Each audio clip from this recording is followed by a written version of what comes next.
ಹಾಗೂ ರಾಮನಗರಕ್ಕೆ Hemavathi link canal ಮೂಲಕ ನೀರು ಹರಿಸಿಯೇ ತೀರುತ್ತೇನೆ ಎಂದು ಹೊರಟ ಡಿಕೆ ಶಿವಕುಮಾರ್ಗೆ ತುಮಕೂರು ಜಿಲ್ಲೆಯ ರೈತರ ತಾಕತ್ ಏನೆಂಬುದು ತಿಳಿದಿದೆ.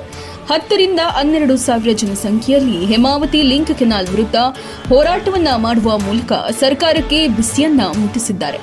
ಶನಿವಾರ ಬೆಳಗ್ಗೆ 10 ಗಂಟೆಗೆ ಆರಂಭವಾದ ಈ ಒಂದು ಪ್ರತಿಭಟನೆ ಗುಬ್ಬಿ ತಾಲೂಕಿನ ಹಲವು ಭಾಗಗಳಲ್ಲಿ ನಡೆದಿದ್ದು, ತುಮಕೂರು ಶಿವಮೊಗ್ಗ ರಾಷ್ಟ್ರೀಯ ಹೆದ್ದಾರಿಯನ್ನ ಕಳ್ಳಿಪಾಳ್ಯದಲ್ಲಿ ರಸ್ತೆಗೆ ಮಣ್ಣು ಸುರಿಯುವ ಮೂಲಕ ಉಗ್ರ ಪ್ರತಿಭಟನೆಗೆ ಸಾವಿರಾರು ರೈತರು ಮುಂದಾದರೆ, ತಾಲೂಕಿನ ನಿಟ್ಟೂರು ಶ್ರೀ ಆಂಜನೇಯ ಸ್ವಾಮಿ ದೇವಾಲಯದ ಮುಂಭಾಗದಲ್ಲಿ ಸಾವಿರಾರು ಸಂಖ್ಯೆಯಲ್ಲಿ ರೈತರು ಜನಪ್ರತಿನಿಧಿಗಳು ಒಂದು ಕಡೆ ಸೇರಿ ಸರ್ಕಾರದ ವಿರುದ್ಧ ಗುಡುಗಿದ್ರು.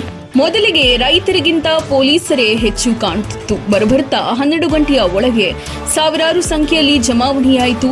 ಪ್ರತಿಭಟನೆ ತೀವ್ರ ಸ್ವರೂಪ ಪಡೆಯುವಂತಹ ಸಂದರ್ಭದಲ್ಲಿ ಅಲ್ಲಲ್ಲಿ ಟೈರ್ಗಳಿಗೆ ಬೆಂಕಿ ಇಟ್ಟು ಪ್ರತಿಭಟನೆಗೆ ರೈತರು ಮುಂದಾದಾಗ ಸುರೇಶ್ ಗೌಡ ಸೇರಿದಂತೆ ಹಲವು ಮುಖಂಡರು ರೈತರನ್ನ ಒತ್ತಾಯಪೂರ್ವಕವಾಗಿ ಬಸ್ಸಿನಲ್ಲಿ ಬಂಧನಕ್ಕೆ ಪೊಲೀಸರು ಮುಂದಾದರು.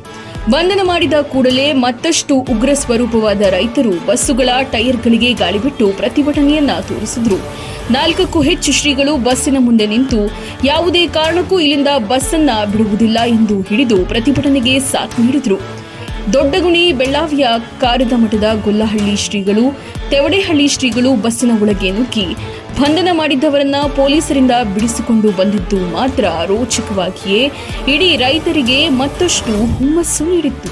ಒಂದು ಕ್ಷಣ ಬಸ್ಸನ್ನೇ ಉರುಳಿಸುವಷ್ಟು ತಾಕತ್ತನ್ನ ನಮ್ಮ ರೈತರು ಮಾಡುವ ಮೂಲಕ ತೀವ್ರ ಪ್ರತಿಭಟನೆ ಮಾಡಿದ ಹಿನ್ನೆಲೆಯಲ್ಲಿ ಪೊಲೀಸರು ಏನೂ ಮಾಡದ ಸ್ಥಿತಿಗೆ ಬಂದು ಸುಮ್ಮನಾದರು. ನಂತರ ನಿಟ್ಟೂರಿನಿಂದ ಸುಂಕಾಪುರದವರೆಗೂ ಸಾವಿರಾರು ರೈತರು ಕಾಲ್ನಡಿಗೆಯಲ್ಲಿಯೇ ಪಾದಯಾತ್ರೆ ಮಾಡಿ ಸರ್ಕಾರದ ವಿರುದ್ಧ, ಪೊಲೀಸರ ವಿರುದ್ಧ, ಜಿಲ್ಲಾಡಳಿತದ ವಿರುದ್ಧ ಆಕ್ರೋಶವನ್ನ ವ್ಯಕ್ತಪಡಿಸುತ್ತಲೇ ಸುಂಕಾಪುರದವರೆಗೂ ನಡೆದರು.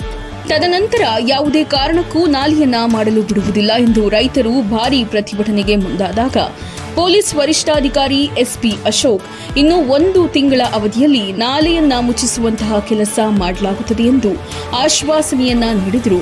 ತದನಂತರ ರೈತರು ಆಶ್ವಾಸನೆಗೆ ತಕ್ಕಂತೆ ನಡೆಯದೆ ಹೋದರೆ ಮತ್ತೆ ಉಗ್ರ ಸ್ವರೂಪದ ಹೋರಾಟವನ್ನ ಮಾಡುತ್ತೇವೆ ಎಂದು ಅಧಿಕಾರಿಗಳಿಗೆ ಮತ್ತು ಜಿಲ್ಲಾಡಳಿತಕ್ಕೆ ಎಚ್ಚರಿಕೆಯನ್ನ ನೀಡಿದ್ದಾರೆ.